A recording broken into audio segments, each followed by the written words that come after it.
Hi guys, recently I made this beautiful pear Frangipane tart and it was so incredibly delicious and straightforward.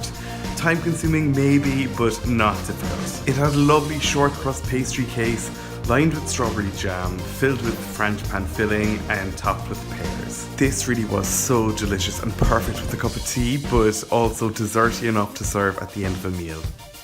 First, make the pastry case by adding 250 grams of plain flour to a food processor and add 70 grams of caster sugar. Then 125 grams of unsalted butter that's cubed and chilled. And blitz up until it resembles breadcrumbs. Transfer to a large mixing bowl and add 2 egg yolks. Mix the yolks in roughly first with a fork, before you then bring everything together with your hands. After a few minutes it should come together as one solid piece of dough. Then lay it out on some cling film, flatten it out into a fat disc shape and wrap it up. Transfer it to the fridge for half an hour so it'll chill and firm up. Half an hour later, transfer to a well-floured work surface and roll it out so that it's nice and thin, maybe about 1/8 of an inch thick. Now I'm baking this in a 9-inch loose-based sandwich tin, and a good way of transferring it if the pastry is dry or crumbly is to just slide the base in underneath it and then just transfer it into the tin. You can then repair any cracks or breaks with the excess pastry. Now line it with tin foil and fill it up with baking beads and transfer it back to the fridge for another half an hour.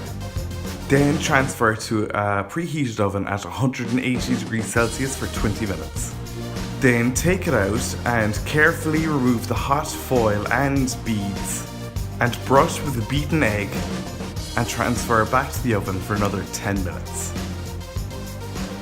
Once it's done, let it cool and then set it aside while you get on with your Frangipane filling. Crack 1 egg into a large mixing bowl, and if you see a little egg fragment in there, it's best to use half the eggshell to fish it out.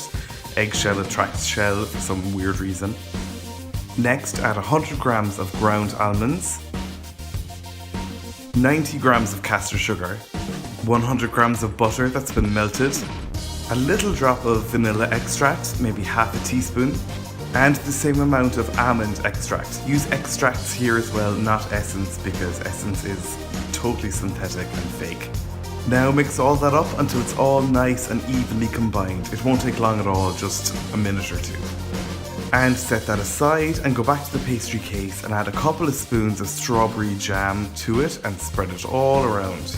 I probably added about 3 tablespoons of jam here, but it doesn't have to be even. Just remember that you want every bite of your tart to have a little taste of jam in it. Next, pour over that Frangipane filling and make sure it reaches all the sides.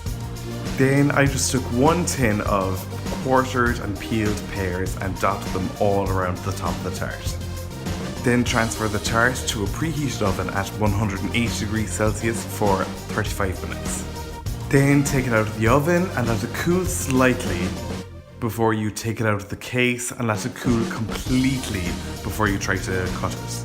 Remember, Frangipane should be quite moist at the best of times, but when there's fruit or jam in there as well, it'll need extra time to cool and dry out completely, otherwise when you cut it, it'll spill everywhere.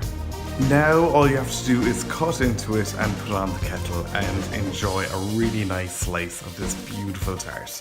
I hope you liked this recipe, guys, and the video. If you did, hit the like button below and subscribe to my YouTube channel as well, and track me down on social media. I'll put all the links to my accounts in the description below, as well as the link to my blog where you'll find the full recipe in more detail at www.rookiecook.org.